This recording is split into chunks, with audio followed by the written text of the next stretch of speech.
You are live. Good Morning, morning. everyone. Hey, how's it going, guys? Good.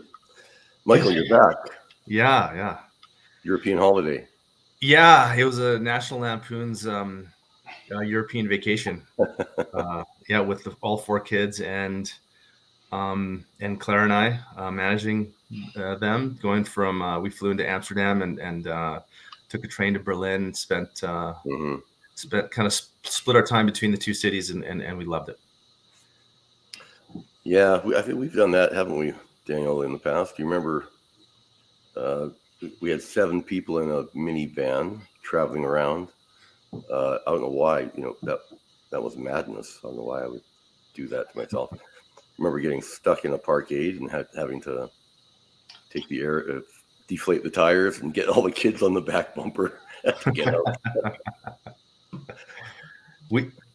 This trip we opted to take trains and trams and buses all over, and most of the time it was fantastic, and just some of the time it was a bit hectic, especially when we had days where we had our luggage and we're kind of moving to a new accommodation. We had a whole hybrid of accommodations, so those were some of the days that were a little bit sometimes challenging, having to tote around our suitcases and stuff. But it's quite stark, the difference between their public transit and our public transit. It's just like intercity travel and within the city travel. It's light years ahead of what we have in Calgary. I don't want to speak about other cities in North America, but it was an eye opener. So, anyways, yeah, I can relate to that. I traveled to Vancouver often, and Vancouver is a really advanced city as far as public transit. In fact, I got a few lessons in taking the bus. I had to remember a lesson from early on from my childhood. You have to ring the bell to get off the bus. So I ended up going across a lot further than I wanted to in some cases. Yeah. But in Vancouver, you get it from the airport. $8 gets you almost anywhere. It gets you on the train, the metro into town. Yeah. And then one transfer on any bus to almost anywhere. Yeah. In Calgary, it's like, I think we do have a bus that goes to the airport, but otherwise it's like a $40, $45 Uber drive, and yeah, almost more than flight sometimes. Yeah, and in Berlin and Amsterdam, I mean, it's just you've got subway, you've got trams, you've got buses, you've got intercity bullet trains, and just high speed rail that are just slightly below bullet trains. It was unbelievable experience. And then you've got bike. I mean, especially in Amsterdam, you've got bike lanes everywhere. So it's cars in both of those cities are kind of second class citizens almost. It's where in Amsterdam the hierarchy of predators would be top of the food chain would be bikes, then maybe pedestrians and trams, and then cars down below, and then really dumb pedestrians would be the lowest. Those would be the people that get run over. So the rule for walkable cities, I don't know if anyone's heard this, but the rule for walkable cities is that you can walk to anything that you use within a 1 week period. So everything you would normally go to in 1 week. So your work, shopping, groceries, your things like that you do within a week. Yeah. You should be able to walk to within a 12 block radius. Yeah. So when you think about cities like Calgary, we don't have that, but we could have it. Yeah. If we had, if you think about the school sites in Calgary, there was a kind of an initiative at one time. I know we were trying to promote this through Attainable Homes at the city to convert those school sites to multi-use, development, so residential, low income, and business, so that every community could be a walkable community within Calgary.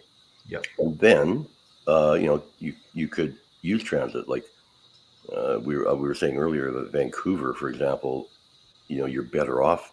I brought my car down there, and it cost me $1,200 to replace the battery because I never used it. Yeah. And I brought it back.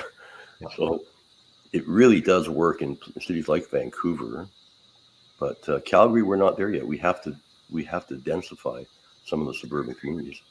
And as it relates to this, you raised some really excellent points, Sano. Like, I'm on the Glendale board, community association board, and we've all kind of been on these types of boards for our communities, and so when they're or we're just citizens, in Calgary, and we see like a local area plan that's being developed for whether it's the North Hill one, which is a bit of a controversial one, to the Westbrook one, which just was completed and also was somewhat controversial. But in light of kind of like, being immersed in these cities in Europe that are really focused on, like, the density is a lot higher, but the quality of life is it's different, but it's just as great. In some cases, you could argue in some cases better, or worse, for that matter. But I think it's going to give me a different perspective looking at these local area plans, frankly, where they're calling for density along transit routes and just further investment in like kind of like maxing out capacity for the transit, and creating bike lanes that are somewhat protected. Like as a driver, we're all drivers. Sometimes sharing the road with cyclists is annoying, but it's partly annoying because it's not designed to actually even accommodate the cyclists. Yeah, don't say that too loud. No, I'm not. I'm just saying, like, it's. I don't think that Calgary is ready to become Amsterdam. I think though there's a lot of room to sort of improve these things. And the transit lines, like the quantity and frequency of transit. There's bus and trams every 7 minutes there or less. Whereas here it's like, you miss a bus and it's a packed bus.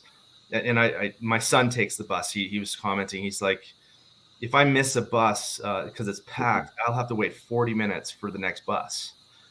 And that's not not great. Anyways. Yeah. We sorry, it's Dan. We just kind of launched into that. That's okay. That's okay. Yeah, no, I mean, that's good. And we'll probably come back to that, but let's spend like 30 seconds on a quick market update here. So what I'll just touch on some numbers and I'll rip through them fast. But what we saw towards the end of the year, December 2022, we had a 30% reduction in sales compared to December 2021. So hearing that stat first, you might think, okay, the market's softening. And to some degree it is. Pricing has come off of peak earlier in 2022, but pricing is still up 10% over that 1 year period. So the market's softening maybe a little bit. The other stat that's interesting is that inventory, while sales are down 30%, the number of homes for sale is down 15%.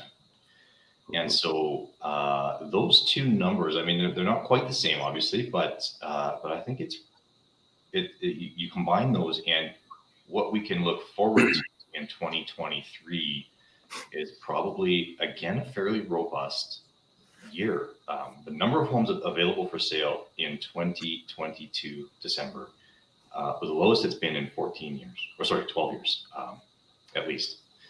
And so, to start the year off with such a low level of inventory is probably indicative of a fairly robust market coming this year. Yeah, I would agree. I think the market is we're going to launch into a good, fairly healthy spring market. You couple those stats, Daniel, with the vacancy rate. The rental vacancy rate is quite low. I think don't quote me on this, but I thought it was like sub 2%. I saw that stat yesterday. I don't remember where, but I think we were doing a market analysis for some apartment buildings. So, but I know anecdotally that the vacancy rate is low in apartments because it's trying to find a rental right now is pretty hard. That coupled with we had a record in migration, almost like 19,000 people migrated to Alberta in the last quarter, not the last year, but the last quarter. And that's a very high number. And again, I remember sort of the highest numbers back in 06, when we had that kind of boom. It was somewhere in the mid 30,000 range for the entire year. So if we continue on this trend, I think we're in for a really healthy spring market. So I guess the lesson there is if you're looking to sell, get your house on the market because there's low inventory and price it right.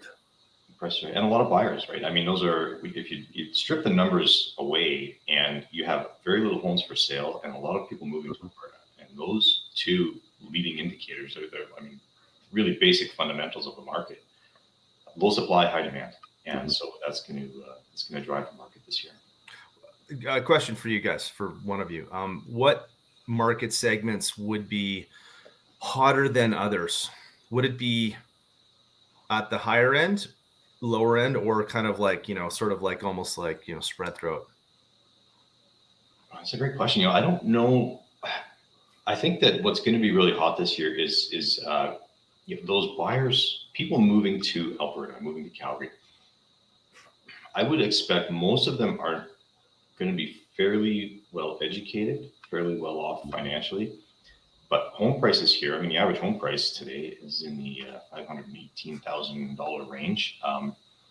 That's high, right? So I think that, give or take $50,000 on that average home price, that is going to be the hottest segment of the market. It's, yeah, the starter home price is up there. Even, to get into a townhouse, it's hard to find a townhouse for under 300, maybe 350,000 these days. So, yeah, I would agree that mid-market, because again, anecdotally, and maybe we could find some stats behind this, that most of the migration is coming from Vancouver and Toronto, where of course the house price there is much higher. And so if they're downsizing, they're coming into they're selling a house for $1.5 million and coming into a market where they can buy a decent house for 600. Yeah, I think that's going to be a robust market. Yeah. Probably not the high end, because interest rates do have a greater impact on that market. Yeah. What also might impact this, and this is going to maybe segue into our next discussion, is a couple of changes coming in the regulatory regime, if we call it that, the laws of Canada, impacting who can buy in Canada. So there's the foreign buyer ban, that we're calling it, in Canada-wide, restricting who can buy property in major metropolitan areas. It's not everywhere, but in metro areas. And then, combine that with, we're calling it the flipping tax, and it's still not 100% clear what that's going to look like. But that's a requirement for what it appears today is if you own a house for less than 365 days and you sell it for a profit, the government is no longer going to consider that capital gains. That's going to be considered income and taxed as income. So it's that's a challenge, I think, for a lot of people. That and has that been implemented? Yeah, I understand that's effective this year. Yeah, as of January. And that would be income tax paid on the differential. Yeah, that's my understanding. Okay. So, I don't have an accountant's opinion on this one yet, and I think we should probably get one because, there's a lot of implications there. I think that there are exemptions for life events that cause those moves rather than just people buying on spec, hoping to make money. So, again, another example of our federal government putting laws in place due to markets in Toronto and that affect us negatively out west. I wish they'd stay out of it. And it's not to get into the political realm, but it feels a little bit in counter to capitalism, maybe, to have a law like that. Which for sure, I agree. I'm not a fan. of these new measures that they're putting in place. Yeah, I think that there's some reasonableness around the foreign buyer ban. They do allow for people with visas, people that are living here, buying those. It's not just large corporations that can buy, offshore corporations buying homes. I think that that's a fairly reasonable measure to protect Canadians who want to buy properties. But corporations are not they're exempted from that in commercial property. Commercial property is not impacted at all. So it could be an individual or a company buying commercial. It's only residential properties in metro areas that are impacted by the foreign buyer ban. So, and I think there's an exemption for students under 500,000 if they have applied, if they've been here for a period or they've applied for residency, something like that. If they have a student visa, I think there's an exemption. Would they also have an exemption? Sorry, would commercial properties include multifamily, or would multifamily fit into the residential side, like where there would be subject to the ban? I'd have to double check. I think that 4 or more units would be considered commercial under this. Yep. Yeah. So just something to keep an eye on, and realtors, I think, this is going to become fairly universal. They're going to be asked to have buyers now complete a declaration of their status with respect to this law, because there are fines that can be imposed for the buyer as well as the agent, anyone that might have assisted in a transaction for a foreign buyer that is not exempt. So, good one. Yeah, so it's just it's a measure to protect the buyer. It might raise a flag as they're writing an offer, going, "Oh, actually, I'm not exempt," and protecting them as well as protecting the agents. So, good point. Yeah.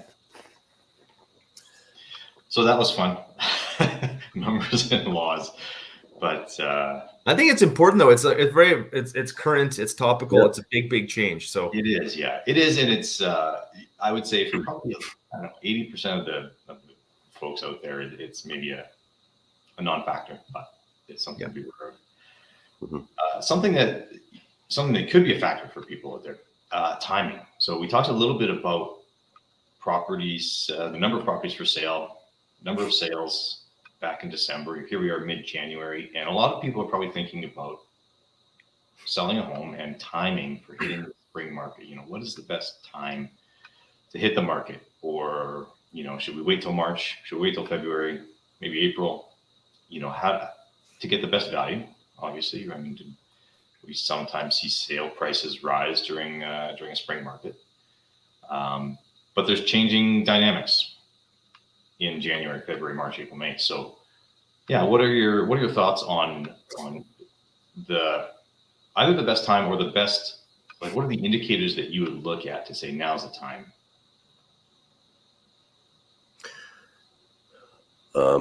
Well, I'll jump in here, and then Michael, you can follow.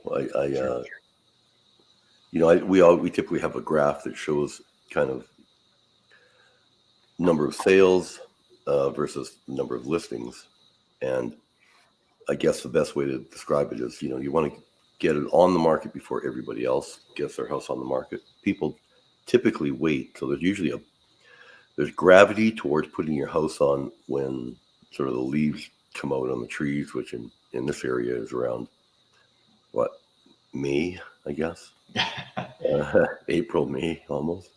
Yeah. So people usually list their house in April, May, and but there's a good number of buyers out there waiting, and so the best time to put it on is just before April, May, which is February, March, I suppose, when there's a low number of listings, and so the relative number of sales is your chances double almost. Any thoughts on that?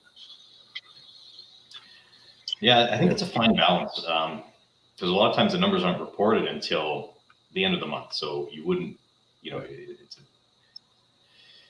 don't want to say you're guessing, but you can look at real-time data. You can look at number of listings on the market today, and maybe look at historical numbers and say, is it lower or higher than this time period in recent years? And so that might be the math that you use to say it's a good time. And then of course pricing is going to be looked at almost day of you go to market to make sure you're properly positioned. Yeah. And that opinion is based on kind of historical sales data, really. I know that seen 37 years of the market doing that, and it doesn't mean it's going to do it this year, but chances are that it likely will. So I think like from you guys make a great point about like kind of the stats being kind of lagging indicators. And so when we're on the ground working with buyers and sellers, simultaneously, within days and weeks, you get a real feel, for it. And so quite often it's kind of like that feel that that is actually like, you can't quantify it really, but it kind of helps inform at least sort of the trends. I felt it last year, and quite often our advice was correct in terms of like the guidance to our clients. It's not always correct, but like I felt like quite a lot of calls that we were suggesting that we were making were on the money, as to when things were rising, when things were starting to kind of crest and plateau, and then they started kind of falling, like going into the summer or just prior to the summer. So I think that's one sort of like, kind of sort of data point that I think is meaningful. Well, you raised a really good point, Michael. Anecdotal data, like just the sense that we get by, how often the phone's ringing, the activity out there, the enthusiasm of buyers, that kind of stuff is real data, and it plays into the market. And quite frankly, I think is a good leading indicator. I can say to that point that, just coming back from Vancouver this weekend, I met with a lot of buyers out in Vancouver. There's a lot of interest in property in Alberta. So, that's a data point that I'm kind of bringing back from just kind of hanging out there and talking to investors and other realtors out in the BC area. Yeah, that's cool. Yeah, that's a good point. That a lot of this data, even though it's anecdotal, is real, right? I mean, it's not something that's going to be reported on until it happens. And so, to have that insight and that foresight of where things are going is critical. And not everybody's got it, but I think the team that's on the screen here is pretty tuned in, and we can get it right more than we get it wrong. Yeah. So, anyways, that's enough numbers, I think. To wrap this up today, what is everybody looking forward to in 2023? What are you? Any big changes coming for you in 2023? Anything happened already that you're going to be taking forward? For me, I'll start it off. Claire, my wife, and I, we just finished our European trip, which is a bit of a once in a lifetime thing, or once in a quite a while thing kind of thing. So it was really, we were fortunate to be able to do that. And so today is basically my first day back, and I'm just getting excited and geared up. Because that December lull, kind of like there's a bit of a waiting game, almost like everyone's holding their breath as to like kind of, the holidays is there, and there's just there's a lot of listings that are pulled off the market, and buyers that are not really active, even though they should be active, frankly.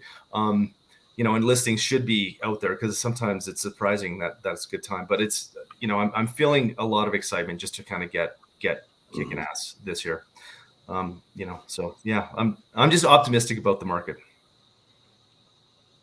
Yeah, I am as well. I have, I've been through a few of these cycles, and because I'm old as heck, and I've just been through a lot of these, and you get a feeling for where the market's at. And right now, the feeling that I have is like, kind of like 06. Like I think I'm feeling very confident about recommending people buy right now, despite the high interest rates. And I think it's a buoyant market, so it's a good time to sell as well. So yeah, I'm really enthused, and I'm kind of I've been working more than I have in a while lately. So, and it feels good. So I'm enthused about getting back to work a bit harder this year. Yeah. Mm-hmm. Yeah. Awesome. How would you, Dan? For me, I'm fine. Like today's my last day as broker, a real broker.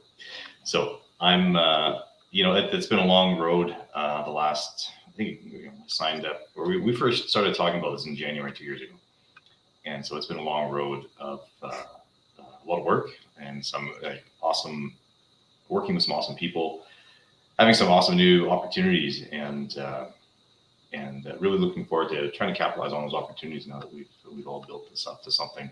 I just had a quick look, and we're at 412 agents this morning.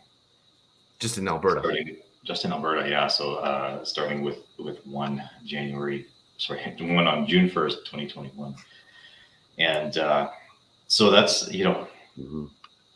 It's the fastest growing brokerage in the US. We're the fastest growing brokerage in Alberta. And, really grateful to be, to have been selected as a part of the leadership team for that. So, but, time to turn the page and really excited to dig in with the team and get back to sales and do some really fun stuff this year. I think that that's what I'm excited for.